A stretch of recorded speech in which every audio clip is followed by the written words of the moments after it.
Hi guys, and welcome back to the Watch Lobby. This is part 3 of the Rolex Datejust Mega Review series. In part 1, we looked at this beautiful ladies Datejust 28 in two-tone Oystersteel and 18 karat yellow gold. Then in part 2, we looked at the Datejust 41 in Oystersteel with the Wimbledon dial. I'll link both those videos in the description below. Don't forget to check them out after you finish watching this one. As always, if you like watch reviews or watch talk in general, it would mean a lot if you could hit that subscribe button. So here we are, part 3 of the Rolex Datejust Mega Review series. In today's video, we again have another piece that I have gratefully been able to borrow. We have a Rolex Datejust 41, the reference 126333, in two-tone Oystersteel and 18 karat yellow gold.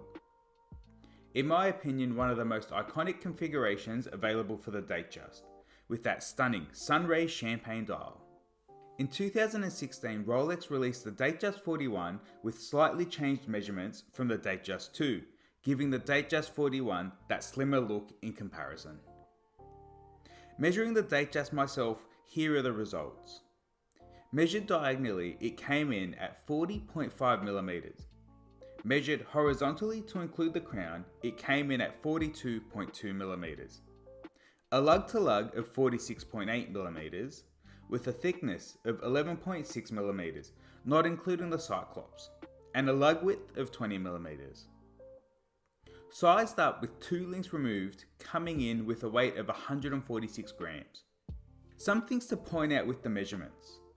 Should you purchase this on an Oyster bracelet, the lug to lug will essentially be pushed out to 50.4mm, as the first link on the Oyster bracelet is solid and isn't articulated, so it protrudes past the lugs on the case.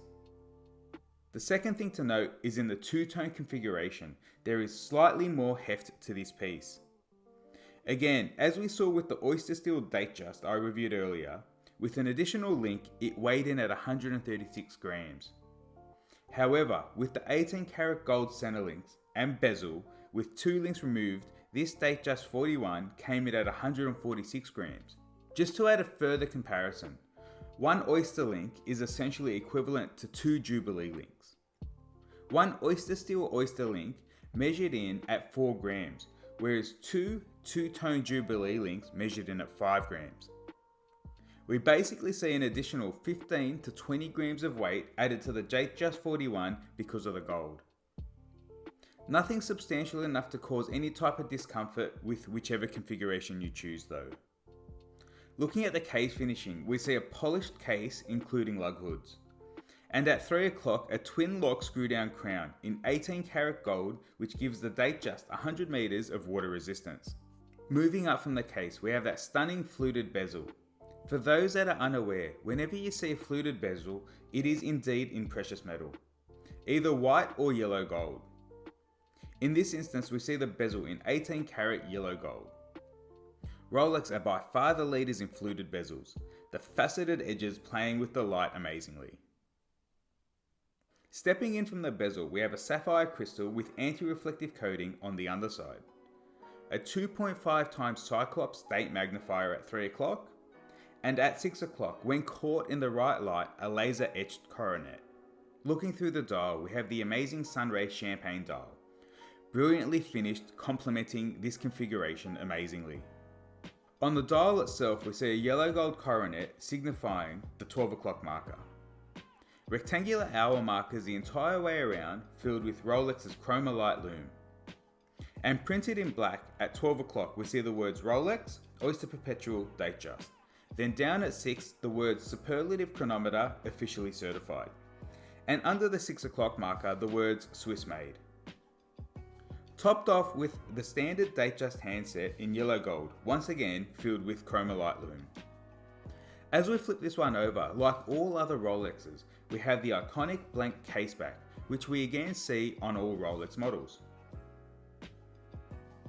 Under the caseback is where we'll find the in-house caliber 3235 automatic movement, coming in with an accuracy of plus or minus 2 seconds a day, beating in at 28,800 beats per hour with a 70-hour power reserve. A true workhorse movement which we'll see amongst several other Rolex models. From here, let's move on to the bracelet. Arguably the most comfortable bracelet in any watch at this price point. We have the Jubilee. I've had the pleasure of wearing this one around for a few days, and the bracelet truly does wrap around and hug your wrist brilliantly. I haven't had any hair pulling incidents. It really is a great bracelet on wrist. The fact that each link is essentially half a link when compared to an Oyster link really assists with comfort.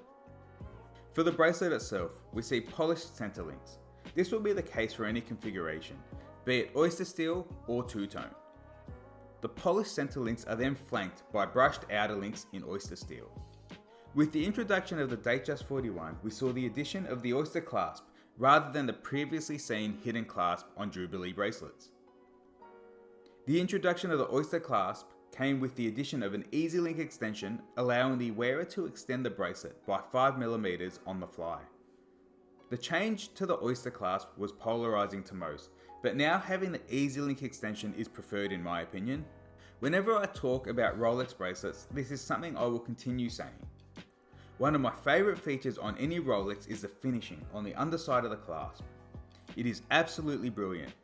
Here, like on all other Rolexes, we see perfectly curved and smoothed off edges which leave no sharp bits to dig into your skin while wearing. This is by far my favourite part of any Rolex bracelet. I'm not sure how something so simple can excite a watch nerd so much. Maybe because the attention to detail is missed by most manufacturers. Now the Jubilee also has some other benefits inherited by its design.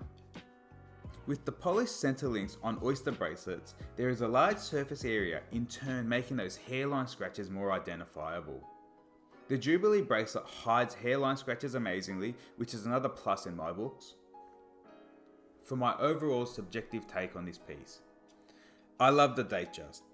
I'm just not sure if a two-tone Datejust is for me. Maybe it's just too cliche. I love two-tone pieces, but I'd be more inclined to wear two-tone in something from the sports lineup.